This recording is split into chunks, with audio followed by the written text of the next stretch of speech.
"We do not need old men like you dragging us down," she said, flipping her hair as if dismissing me was nothing more than a formality, and for a moment I just stood there, absorbing the sting of those words. "My name is Stanley Rowe. I am 59 years old, and for the past 18 years I had served as the operations manager at Harper Machinery in Indianapolis, Indiana. I was never the kind of man who sought the spotlight, never the one to give grand speeches or pound the table in meetings. I was simply the steady hand that kept the gears of a $30 million company moving, a company that manufactured industrial equipment relied upon by half the factories in the Midwest. When Vanessa dismissed me, I forced a sarcastic smile, nodded once, and walked out her office with quiet dignity. No arguments, no desperate appeals, no theatrics, just calm acceptance as I methodically cleared out my desk. Around me, the younger employees, many of whom I had trained when they were fresh out of high school and who now had families of their own, avoided my eyes, ashamed, perhaps even afraid. None of them spoke as I packed nearly 2 decades of my life into a single cardboard box. Charles Harper, the founder of Harper Machinery, had built the company from a single lathe in his garage 43 years ago. Through grit, perseverance, and a reputation for reliability, he grew it into a respected industry leader. When his health began to falter, Charles had handpicked me to oversee operations. "You are the only one I trust not to cut corners," he had told me, and I carried that responsibility with pride. But now his daughter, Vanessa, just 28, armed with a business degree and a brief stint of living in Miami, believed the company needed modernization and fresh perspectives, which in her language meant discarding those of us who represented the foundation of what her father had built. As I carried my box to the truck, I felt a surprising calm, because what Vanessa had failed to realize, or perhaps had not bothered to check, was that my contract carried a clause Charles himself had insisted upon years ago to prevent competitors from poaching me. If I was terminated without cause, I was entitled to 2 full years of severance. I set the box gently in the passenger seat, sat with my hands on the wheel, and gazed through the windshield at the production floor, the machines I had maintained, the systems I had implemented, and the people I had hired. All of it would soon discover what happens when institutional knowledge disappears overnight. I did not slam the door or peel out of the lot. I simply turned the key and drove home, already thinking of the call I would place on my lawyer friend, Harold Preston, who had been waiting for just such a straightforward case. My life had never been flashy. I had been married to Linda for 29 years, until cancer claimed her 4 years ago. We raised 2 children who made me proud every day. My son, now an engineer in Denver, and my daughter, a 3rd-grade teacher in Cleveland. My life had been built on consistency, reliability, and loyalty, values I had brought to Harper Machinery. Charles Harper had been more than a boss to me. In many ways, he had been a father I lost when my own dad walked out when I was 11, leaving my mother to raise 3 boys on a secretary's income. Charles had given me a chance at 41, when all I had was experience, determination, and a community college degree in mechanical engineering. "Credentials do not build machines," he had said. "Men with sense and skill do." Within 2 years, I was operations manager. When Linda fell ill, Charles rearranged my schedule so I never missed her treatments, reminding me again and again, family first, Stanley always. The warning signs of change came a year ago when Vanessa began attending meetings with her perfume cloud and buzzwords like synergy and market disruption. Charles would sometimes wince at her reckless suggestions, outsourcing core components, slashing quality control, but never corrected her publicly, quietly fixing things afterward. "She needs to learn," he had told me. But the second warning came when Charles announced his retirement 3 months ago. He looked tired, resigned, as if beaten down, when he handed me an organization chart with Vanessa's name at the top. "I made her promise to keep the core team," he said, not meeting my eyes. That was when I knew what was coming. The morning after I was let go, I sat at my kitchen table with Harold, reviewing my contract, when my phone rang. Charles's name appeared, and though I almost ignored it, I answered out of respect. "Stanley, what the hell happened yesterday?" he asked, voice strained. "Ask your daughter," I said evenly. He hesitated. "She claimed you resisted the new direction, that you undermined her authority." I said nothing, letting silence speak for me. Charles knew me better than that. You're going to file, aren't you? Already have, I replied. He sighed heavily. I warned her about those contracts. She cleaned house yesterday. Fired you, Thomas, Jennifer, anyone over 50. My jaw clenched. Thomas had been head of engineering for 12 years. Jennifer had run quality control flawlessly. Is that really what you wanted, Charles? I asked. You know it isn't, he whispered, but I gave her control. Then he ended the call abruptly, Vanessa's sharp voice audible in the background. Afterward, I stood at the window, looking out at the maple tree linden I planted 26 years ago, a tree we had nursed through storms, lightning, and disease until it stood strong and tall. That tree was resilience, and I realized this fight was about more than severance. It was about respect for experience and the value of those who built the foundation others now took for granted. I called Thomas and Jennifer, then every veteran employee. Some were stunned, others furious, all fearful for their futures. I told them to breathe, review their contracts, and call Harold. Then I reached out to Douglas Clean of Precision Parts, a man who had tried to recruit me for years. Still interested in that conversation? I asked. 3 days later, I sat across from Vanessa and the company's lawyer in a polished downtown office. Harold sat beside me, my contract highlighted and ready. Vanessa dismissed it with a wave. This is ridiculous. Our new direction is cause enough. Harold, calm as ever, tapped the clause.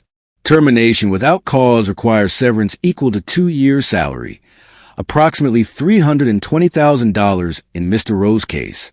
The young corporate attorney, barely out of law school, shifted uncomfortably as his eyes scanned the contract. Vanessa looked furious, but I sat there in silence, steady as I had always been, knowing this was only the beginning of a reckoning she never saw coming. Miss Harper, the definition of cause here is quite specific. Performance issues, ethical violations, or criminal acts, Harold said firmly, his tone measured but leaving no room for misinterpretation. He adjusted his glasses and tapped the contract with his pen for emphasis. Vanessa, clearly irritated, leaned back in her chair, crossed her arms, and interrupted sharply. He was resistant to change. That is insubordination. Harold raised an eyebrow, calm as ever, and asked evenly, where is the documentation? Written warnings? Performance improvement plans? Because Appendix C requires a documented pattern of behavior, not a single instance. Justin, the young corporate attorney seated beside her, nervously flipped to the thin folder on the table, his hands fumbling slightly as he searched for evidence that did not exist. His silence said it all. Vanessa's jaw tightened, her face flushed with frustration. Fine, she snapped, so we pay him a few months of severance and move on. 24 months, Harold corrected smoothly, as stipulated in the contract. Vanessa's voice rose, her anger breaking through the polished veneer. That is ridiculous. We will offer 6 months. Take it or leave it. I stayed silent, letting the tension hang in the room, watching her with the same quiet patience I had cultivated over decades. In that moment, despite her youth and arrogance, she reminded me of her father, the same stubborn set of the jaw, the same fire in her eyes. But Charles's stubbornness had always been rooted in building, in protecting, in strengthening. Hers felt destructive, aimed at tearing down rather than lifting up. Harold snapped his briefcase shut, the sound echoing like a gavel. Then we will proceed with legal action. Discovery should be interesting, especially regarding the simultaneous termination of multiple employees over 50. Justin's eyes widened slightly. He shifted in his chair, leaning toward Vanessa and whispering something urgent, but she waved him off with visible irritation. Before you make threats, Vanessa said coldly, ignoring Harold and turning her gaze on me, you should know we are prepared to fight this. You will be tied up in court for years. I finally spoke, my voice calm but steady. I have time, and the industry will hear about how Harper treats its people. She smirked faintly, her words a blade meant to cut deep. Good luck finding another position at your age. The insult stung, but before I could respond, the conference room door opened. Charles Harper stood there. I had not seen him since his retirement party. He looked thinner, paler, the toll of his health evident, but his eyes were still sharp, piercing, and full of the authority that had once built an empire from nothing. Vanessa, He said quietly a word. "We are in the middle of something, Dad," she retorted, her tone clipped. "Now," Charles repeated, not request. The command in his voice left no room for debate. They stepped outside into the hallway, visible through the glass wall. I watched them argue, Charles gesturing emphatically, Vanessa's posture defensive and rigid, her expression growing tighter with every word. When they returned, Vanessa refused to meet my eyes. "Justin," Charles said evenly, "prepare the severance agreement exactly as written in the contract." "Dad," Vanessa began, but Charles cut her off with a stern, "Not now." He turned to me, his voice softer, full of a weary sincerity. "I apologize, Stanley. This is not how I wanted things to end." I gave a single nod. No words were necessary. Charles and I understood each other without them. As Harold and I stood to leave, Vanessa stepped in front of me, her eyes blazing. "This is not over. I will be reviewing all vendor relationships. Any company that hires you can forget about doing business with Harper." Charles visibly paled at her words, his face tightening with both shock and disappointment. But he said nothing. I nodded again, unshaken. Thinking back to my conversation with Douglas Clean the day before about the partnership offer he had extended, about the niche hydraulic market Harper had abandoned under Vanessa's watch, a market Precision Parts was poised to capture. "You are right about one thing," I told her calmly. "It is not over." A week later, the severance payment hit my account. $320,000 after taxes, more money than I had ever seen in one place. And yet instead of triumph, I felt a hollow emptiness. Money was not the point. Revenge was not the point either. This was about something deeper, legacy, respect, the worth of experience that should never be so casually discarded. That afternoon I met Thomas Baldwin, our former head of engineering, at a small diner off the highway. The place was nearly deserted at 3 p.m, just a couple of truckers at the counter, the muted hum of a jukebox in the corner, and the two of us in the back booth. "Harold got me a year's severance," Thomas said, stirring his coffee without drinking it. "Not as good as your deal, but better than nothing. They want to sign an NDA. He gave a hollow laugh. 40 years in engineering, and suddenly I cannot talk about my own work. "You signing it?" I asked. He nodded reluctantly. "Do not see much choice. Got a granddaughter starting college next year." I slid a business card across the table. "Douglas Clean, Precision Parts. He is looking for a consultant, someone who understands precision hydraulics. No NDA required." Thomas picked up the card, staring at it for a long moment, then sighed. "Harper will sue me if I take this." "Not if you are advising on general industry standards," I countered. "Nothing proprietary about that." He pocketed the card slowly, suspicion flickering in his eyes. "What is going on, Stanley? This is not like you. Stirring the pot." I had not told anyone about my arrangement with Douglas, but Thomas had earned the truth. "I am partnering with Precision," I said quietly. "Douglas is bringing me in to head a new division, specialized hydraulic components." The small batch, high-margin projects Vanessa dismissed as a waste of time. Thomas's eyebrows rose sharply. "The custom work. Charles always said that was Harper's future. Vanessa is killing it to focus on mass production. Thinks she can compete with overseas pricing." "She cannot," Thomas said flatly. "Not with domestic labor costs." "I know. So does Charles." Thomas leaned closer, lowering his voice. "Is that why you are telling me this? You think Charles is involved?" I shook my head. "No, but Jennifer told me something yesterday. Vanessa's been liquidating equipment. The specialized machinery Charles bought last year for custom work. Already sold half of it." Thomas's eyes went wide. "That is over $2 million in equipment. At auction prices, she probably got 30 cents on the dollar." He leaned back, the realization sinking in. "She is stripping the company, converting assets into cash." I nodded. "And she has been buying property in Miami." "Jesus," Thomas muttered, dragging a hand down his face. "Does Charles know?" "I do not think so. He built Harper Machinery for legacy, not liquidation." We sat there in heavy silence, both processing the weight of what this meant, not just for us, but for the 100-plus employees still working there, for Charles's life's work, now hanging in the balance. What are you going to do? Thomas finally asked. Build something better. I said simply, something that honors the past but embraces the future, with Douglas Clean. Thomas studied me for a long moment, his skepticism giving way to cautious hope. Douglas is just an investor, he said finally. 2 years from retirement. Wants to back people who know what they are doing. And let me guess, you need an engineer who understands hydraulics. I smiled, the first genuine smile I had felt in weeks. The position is yours if you want it. Once your NDA is clarified to cover only actual proprietary information, not the decades of knowledge in your head. Thomas studied me with an intensity that made me pause, his brow furrowed and his coffee cup forgotten between his hands. This isn't just business for you, is it? He asked, his voice low, almost cautious, as if he already knew the answer. I let the silence stretch for a moment, feeling the weight of the truth pressing against my chest before finally speaking. It's personal, I admitted. It's about value, about building something that lasts.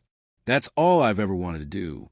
The words settled between us like a vow, one I hadn't even realized I'd been carrying for years. 2 months after my firing, I found myself sitting in Douglas Klein's office, sunlight slanting to the tall windows and spilling across a desk littered with supplier contracts, architectural plans, and coffee rings from too many late-night strategy sessions. We were reviewing blueprints of the new facility, a converted warehouse on the east side of Indianapolis that would soon house Cornerstone Precision, our venture dedicated to custom hydraulic components. The name had been Thomas's idea. Build from the corners up, he'd said with that rare grin of his. That's how you make something that lasts. Douglas, a barrel-chested man with a full white beard and sleeves that never seemed to stay rolled down, leaned over the desk and tapped a thick finger on the papers. Machine shop confirmed. They'll deliver the first 5 units by next month. And the CNC programmer starts Monday. He glanced at me with a knowing look, the kind of look men exchange when they've already guessed the truth. Former Harper employee, right? You recommended him. I nodded without hesitation. Jason Wright, brilliant with computer modeling, underpaid, underappreciated, and discarded when Vanessa gutted his department to pad her own salary. How many does that make now? Douglas asked. 7. I replied. He let out a low whistle. Harper's bleeding talent. I leaned back, exhaling. People follow leadership, Douglas. Real leadership. Vanessa's not providing it. Before he could respond, my phone buzzed. A text from Jennifer, still stuck in Harper's lab, but loyal to me in quiet, steady ways. Retirement was too close for her to risk leaving, but she kept her eyes open, kept feeding me the truth.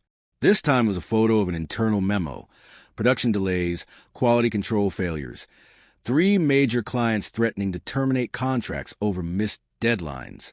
I handed it to Douglas, who slid on his glasses and squinted at the screen. Just as we predicted, he muttered.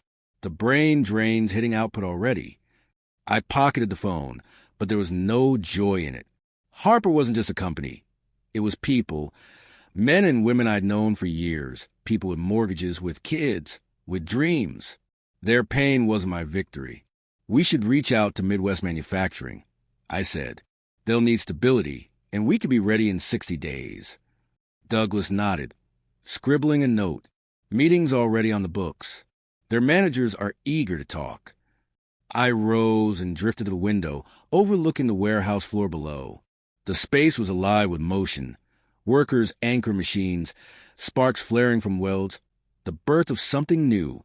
Something that carried respect for both experience and innovation, instead of sacrificing one for the other. My phone rang again. Charles Harper. I hesitated before answering, my chest tightening. Charles, I said. His voice came through thin, worn. Stanley, we need to talk. I'm listening. A long sigh, heavy and defeated. I know what you're doing. The new company, the employees you're hiring away. I'm not calling to stop you. I'm calling to ask for your help. The word startled me into silence. What kind of help? I asked finally. The kind that might save what's left of my company. Vanessa's selling off assets, cutting corners. The board's alarmed, and so am I. His voice cracked before steadying again. You're the only one who knows every inch of this place, the only one who might see a way forward. And because he paused, and I could almost see him rubbing his temples the way he always did. Because I should have listened to you months ago. I closed my eyes, memories flooding back. Years of late nights, risks taken together. A company built not just with machines and contracts, but with loyalty and trust. What exactly are you asking, Charles? His answer came quiet but firm. Come to my house tonight. 7. Bring Thomas. The board will be there. We need to discuss options. Options? I asked, though I already knew. Including a change in leadership, he said. I looked down at the warehouse floor, at the hum of new life, at the fragile but determined future we were creating from the ashes. I'll be there, I said, though I let the warning hang. But I'm not promising anything. Fair enough, he replied, and for the first time I heard relief in his voice. And Stanley? Yes. Thank you for still taking my calls. 6 months after being fired, I stood at the back of Harper Machinery's main conference room. The quarterly all-hands meeting was underway. Vanessa at the head of the table, flanked by her youthful executive team who looked more nervous than confident. I wasn't supposed to speak until the end. The board had been clear. Let Vanessa present first. Let her explain the 37% revenue drop, the contract slipping away, the quality failure she blamed on market forces. She was mid-sentence, spinning excuses, when her eyes landed on me. Her face hardened. What is he doing here? She demanded. Charles sat silently among the board members until the chairman rose. Vanessa, he said, calm but firm, the board has reached a decision. Her face drained of color. You can't be serious. Stanley, the chairman turned to me. Would you explain the new arrangement? I stepped forward, folder in hand. The same kind Harold had once used to deliver my severance, now filled with far more powerful papers. Harper Machinery is merging with Cornerstone Precision, I said evenly. The board approved the agreement this morning. Vanessa let out a harsh laugh. Absurd. I'm the majority shareholder. No, Charles corrected, rising slowly with effort. You hold 20%. I still hold 51%, and I voted in favor of the merger. I slid the folder across the table. Cornerstone will absorb Harper's custom hydraulics division. The rest continues under new leadership. The doors opened, and Thomas walked in.